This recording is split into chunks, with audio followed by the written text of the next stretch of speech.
What's going on, ladies and gentlemen? Welcome back to a brand new video here on the channel today. And today, guys, we got a different style of video here for the racing channel today. Today, we are going to be reviewing NASCAR Full Speed Season 2. It just came out today. It was brought out by Netflix. I've had a few hours in between finishing the season and recording this video here today. I mean, it's an interesting video, or it's an interesting watch, I gotta say. I mean, I love watching the insides of the sport. I mean, having that VIP pass in Loudon last year, I mean, that gave me a huge insight into like what happens in the sport with my own two eyes. But like, it's always nice to see it in the playoffs too, especially when it's crunch time, and I think you got to see a lot of that in this season. So obviously, there's some spoiler alerts about to happen, so if you haven't watched it, I highly recommend you pause this video and then you go watch the series on Netflix itself. I mean,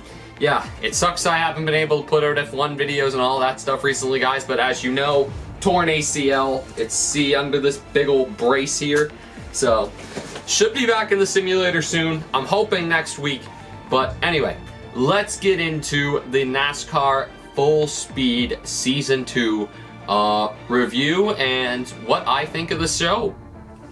Alright, if my camera ever stops shaking. I don't know why it's shaking so much.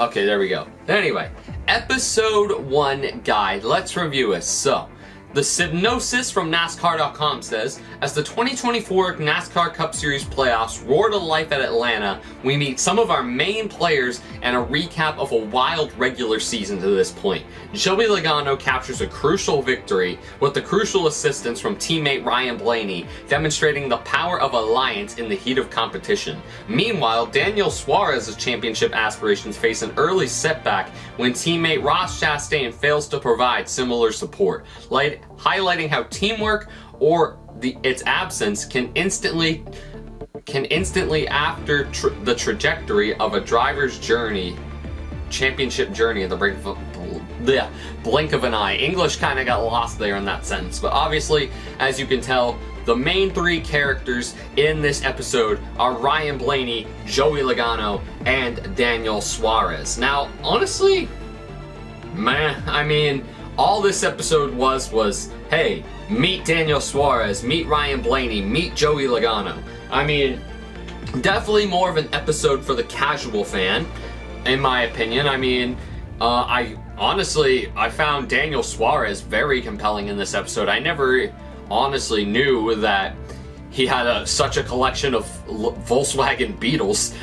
I never would have guessed that about Daniel Suarez. Hell, I met the guy and I don't even know that about Daniel Suarez. But, yeah, Joey Logano, he had an interesting story with his wife, too. I mean, honestly, I think Joey Logano was the main character of this series, to be honest. But, I mean, he did end up being the champion of 2024, quote-unquote.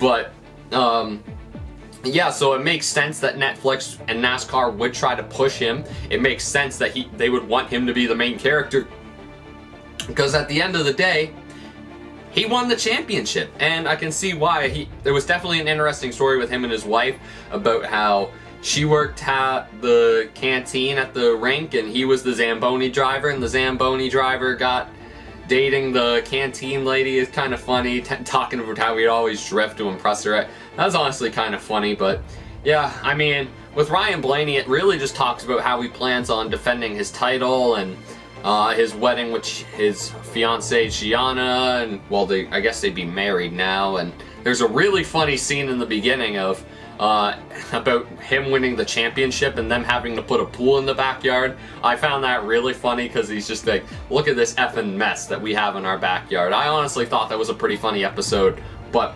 overall, pretty good episode. I mean, definitely helps try to reel the casual in, which is what an episode 1 should be of a sports documentary like this. At the end of the day, this documentary isn't for the NASCAR viewers like myself, or chances are you behind the camera. It's for capturing new fans to the sport and finding them a favorite driver that they can invest in and start watching the sport. So at the end of the day, I'd say this is a pretty solid episode if you look at it from that perspective. In episode 2, it is titled Dark Horses. Our main drivers of this episode are Chase Briscoe, Harrison Burton, Denny Hamlin, and Daniel Suarez. But the synopsis are underdogs take center stage as Harrison Burton's fairy tale playoff run comes to an end at an emotional end at Bristol Motor Speedway. While Chase Briscoe fights to defy the odds in a high-stakes elimination battle of his own, tensions rise as Daniel Suarez struggles with uncompetitive equipment, leading to an all-time quote from his life, Julia Piquet, and Denny Hamlin enters the fray. All set against the backdrop of raw family moments and heartbreak that defines the NASCAR playoffs. Now, this is where we get to introduce the main players a little bit, the main player being Denny Hamlin. I mean, I guess you had Ryan Blaney and Joey Logano in the last episode, but yeah, this is more of like, you can see what they were trying to go with here. You could see like they were trying to fill the first half of the episodes with the guys who aren't really going to be in the playoffs as much, as like your Suarez's, your Burtons, your Briscoes, like those were the guys that they were really trying to push early on, and it makes sense, you know. I mean, Briscoe's going to have that main character energy for season 3 if they renew. Fingers crossed. Because he's going to be in a JGR 19. He should be making a round of 8 at least, in my opinion. Or, I mean, round of 12 at the bare minimum for Briscoe. He made the round of 12 in SHR equipment. Why can't he make it with Gibbs? Maybe James Small, but who knows. But at the end of the day, I thought this was another pretty solid episode. But, like, if you think about it from this perspective, I want to say, last year, we had pretty well a whole episode dedicated to the regular season finale. You could have done so much with the regular season finale races of Daytona and Darlington for 2024. Think about it. Harrison Burton's underdog win at Daytona. That Daytona race could have had a whole episode in itself with how chaotic that race was. You could have had a whole episode just about the Southern 500 that year. Honestly, at least half an episode. I mean, I know Kyle Larson dominated most of the day until a caution came out, but like, the fact that Briscoe stormed through the field and he had Kyle Busch hunting for a playoff spot as well, that was one of that was one of the most first full circle moments of my racing fandom, because I mean, for those of you who don't know, I grew up a Tony Stewart fan, and when Tony retired, I've always kind of liked Kyle Busch on the side, so I started cheering for Kyle Busch once Tony Stewart retired. So that was the most full circle moment for me, is having Tony's 14 car, probably the last chance it'll ever have at a win, versus Kyle Busch, and they both need a win to make the playoffs. I was like, who do I cheer for? What do I do? Yeah, I think my live reaction is on my main channel. If you want to go and watch that, I was so conflicted in that moment. I was so conflicted, but yeah, obviously the main races that it prevails to were Watkins Glen and the Bristol elimination race. I mean, Hamlin's more in the full tray of this episode, mainly because he was in the drop zone ahead of Bristol, but yeah, I mean, Suarez pulled his way through to the round of 12, so did Chase Briscoe, and yeah, I think it was a pretty solid episode. No complaints from me, and yeah. Rolling episode 3. Bada bing, bada boom. Cut. Episode 3. Now, this was mainly the round of 12 episodes. Our main characters are... I really enjoyed this character, I gotta say, but Christopher Bell in Season 2, man, if you aren't a Christopher Bell fan, if you don't know what to think of Christopher Bell, you should know what to think of Christopher Bell after watching episode 3, in my opinion. This episode was titled Troubled in Paradise. Our main drivers were Christopher Bell, like I mentioned, Ryan Blaney, Chase Briscoe, Denny Hamlin, and Daniel Suarez. So, the synopsis were: Chase Briscoe's world is turned upside down as he welcomes 2 newborn twins amidst the chaos of the NASCAR playoffs, juggling family emergencies and high-stakes racing as Halloween festivities and on-track fireworks unfold at Talladega. Team Penske faces disaster, and playoff dreams are dashed for Briscoe and Suarez. While Denny Hamlin's playoff run is plagued by bad luck, this episode also introduces new faces and personal moments, revealing the human side of racing's relentless pressure.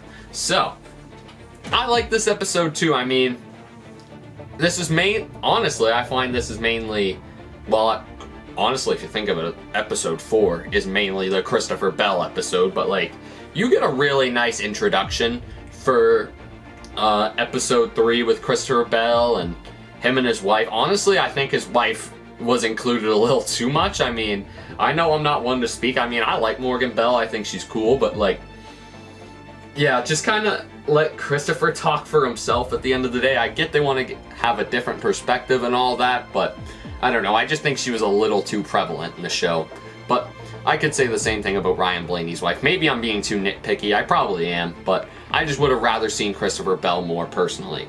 But anyway, really interesting perspective on Chase Briscoe's life in this episode, as he has to go to the hospital at like 4:30 in the morning, I think it was, to help his wife give birth to their 2 twins. And this is in the middle of the Talladega and the Roval races, so very, very busy time for the driver of the 14 car as he's about to head into elimination race. But like he said, he didn't think about the playoffs in that moment. He just got to think of the magic of having 2 new beautiful twins in the world. Like, that's pretty damn awesome. Pretty cool if you're Chase Briscoe. But yeah, he also showed the Halloween festivities that they do on the Halloween festivities that they do in the infield of Talladega and their motorhomes. That's honestly kind of cool that they get to do Halloween at Talladega. I know Talladega is closer to Halloween this year too, so that's honestly kind of good for the drivers in a sense. Honestly though, why don't they just do Halloween at like Martinsville or Phoenix? That's kind of my question, but whatever. But anyway, yeah, a lot of this episode was like, how do I describe it? It was just like showing what kind of pressure they face and all that. Like, it showed Christopher Bell's back against the wall multiple times. I mean, especially with the amount of adversity he faced in that Kansas race where he hit the wall multiple times, and how Denny sent him a few times. But the main interesting point I found from this episode was after the Roval race when Alex Bowman got DQ'd. I was surprised they included it as much as they did, but they showed some really unique perspective of like how they were starting to get texts from the garage and all this stuff. Like Steve Letarte mentions this, and they're starting to get texts from the garage, and everyone's getting the feeling of like, we could see a disqualification. Things could change in the playoffs. Like, that's a really, really interesting perspective I found. But I mean, it was cool. I gotta say that it was cool to witness. But anyway, some things weren't meant to be, I guess, for Alex Bowman, as the car was underweight. But like, one shot I found really cool is they show the garage after everybody's left, and the 48's still there. The whole garage is just empty, and the 48 sitting there, and they have like NASCAR inspector audio just like talking over it. I was like, damn, that's really interesting. But good opportunity to witness the behind the scenes in that episode from a driver and NASCAR organization perspective. But anyway, let's talk about episode 4. And episode 4 is titled Opportunity Knocks. The races they were including were the round of 8 races at Vegas, Miami, and Martinsville. And the feature drivers in this episode were Christopher Bell, Ryan Blaney, Tyler Reddick, and it doesn't say him, but Denny Hamlin was a feature driver in this episode too. But the synopsis is, Joey Logano's playoff journey takes a wild turn as he's unexpectedly reinstated, then storms up to a dramatic win in Las Vegas, shaking up the championship race and denying rivals a guaranteed spot. Tyler Reddick and Logano seize their moments in clutch victories, while Ryan Blaney delivers a stunning walk-off comeback at Martinsville after the heartbreak in Miami. Controversy flares between Bell and Byron, and Denny Hamlin faces a bittersweet mix of disappointment and pride as the season's biggest opportunities and heartbreaks set up a high-stakes finale. Now, this is predominantly Martinsville, but you get to start to see the pissed off side of Christopher Bell. Like, Christopher Bell was very pissed off this whole playoffs, it feels like. And I mean, that Las Vegas race in particular, you definitely got to see like the inside of Christopher Bell just being pissed off, and like the media constantly asking him was like, why don't you think people are talking about you? Why don't you think people are talking about you? And Bell's just like, I don't care. I don't care. And yeah, you just get to see a side of Christopher Bell nobody really gets to see, and I found that pretty interesting. I really did.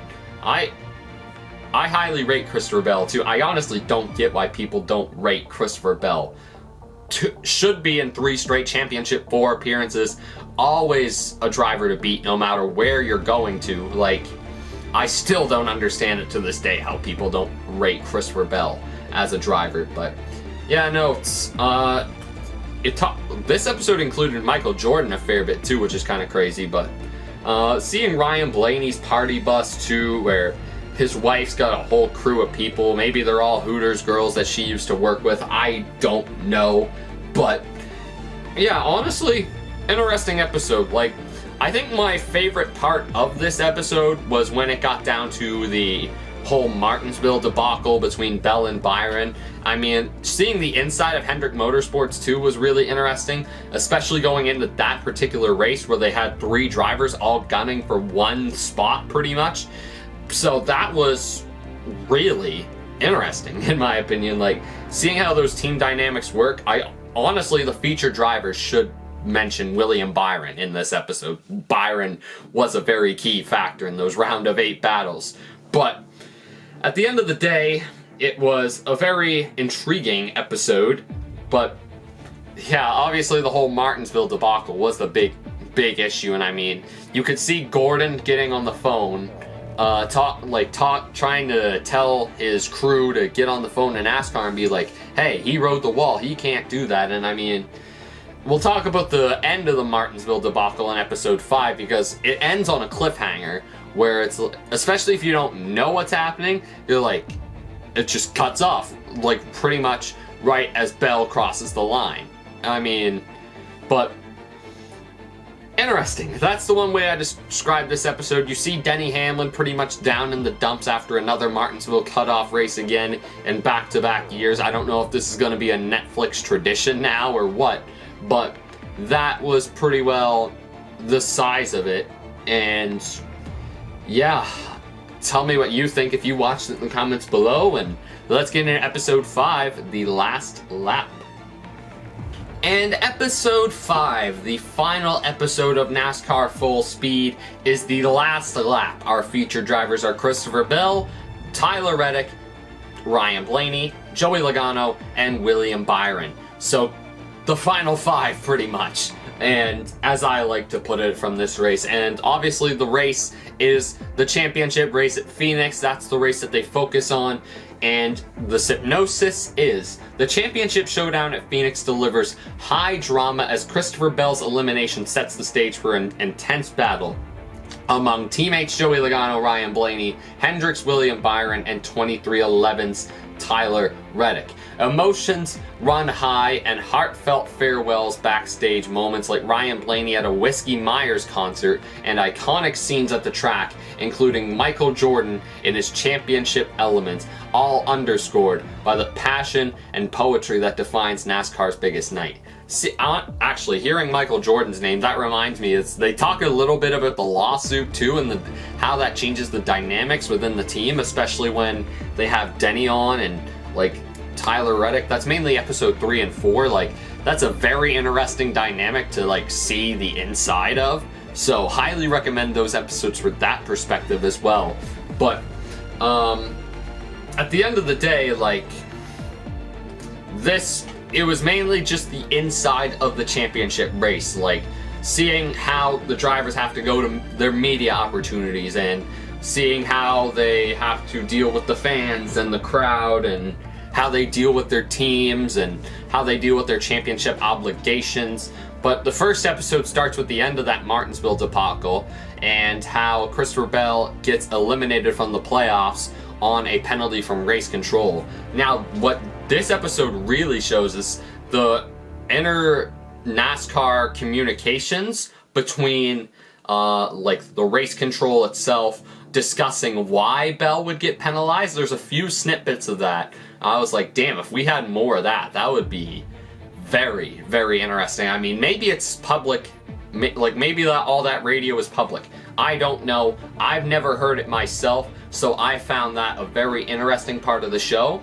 But yeah, it's honestly very interesting to see the dynamics of all the guys that lose the championship versus the guy that wins. And I mean, we all know how we felt in that moment. The documentary never really shows like how the fans felt about it all. I mean, it shows the drivers and the internal perspectives, but it never shows the external perspectives, what the outrage was like after that race, because I think me and most NASCAR fans included did not feel very happy about how that season ended and all that, because honestly it was a phenomenal NASCAR season. 2024 was something else, man. But yeah, at the end of the day, Logano won the championship. It was cool to see like the celebrations and stuff, how Team Penske were working together to try and have their two guys as the final two at the end of the day. But overall, this was a great Netflix show, and I'm not complaining one bit that I got to watch it. I loved every second of it, and I really hope they get to do more of these, because more NASCAR on Netflix brings more viewers in, and I love my sport, and I really hope more people get to see my sport. I'm just realizing that if they get renewed for season 3, I might actually be in it, because I'm going to be at New Hampshire. Maybe I'll have to cause a ruckus and I'll get on Netflix, who knows. Well guys, that is my review of NASCAR Full Speed Season 2. I highly recommend you go watch it if you haven't watched it already. But yeah, honestly, great show, great season, and does a great job of portraying NASCAR to the casual fan while also showing the real dynamics in the real stories, plus the drivers and who they are as people outside of the car and outside of the racetrack to all us hardcore fans as well. Overall, great job NASCAR Productions, great job Netflix, and I hope we see a season 3, a season 4, a season 5, and so many more, because this is exactly what NASCAR needs. We need more of these to keep on producing, because that's what gets our sport out there. That's what helps more people see it. It also helps me get more views on my channel. Shameless plug. But anyways guys, I will see y'all for the next video here on the channel. I think there's a video coming out tomorrow here on the channel. Actually no, it'd be one Saturday. It's so weird not being able to upload daily on this channel anymore without with my foot being, with my knee being absolutely blown to shreds. But anyways guys, thank you for watching once again. If you enjoyed, smash that like button, drop a comment down below. Comment, share, follow my Patreon and Twitch, links are in the description, and yeah, don't go changing. I'll see y'all for my next video on Saturday. Tune in, take care guys, and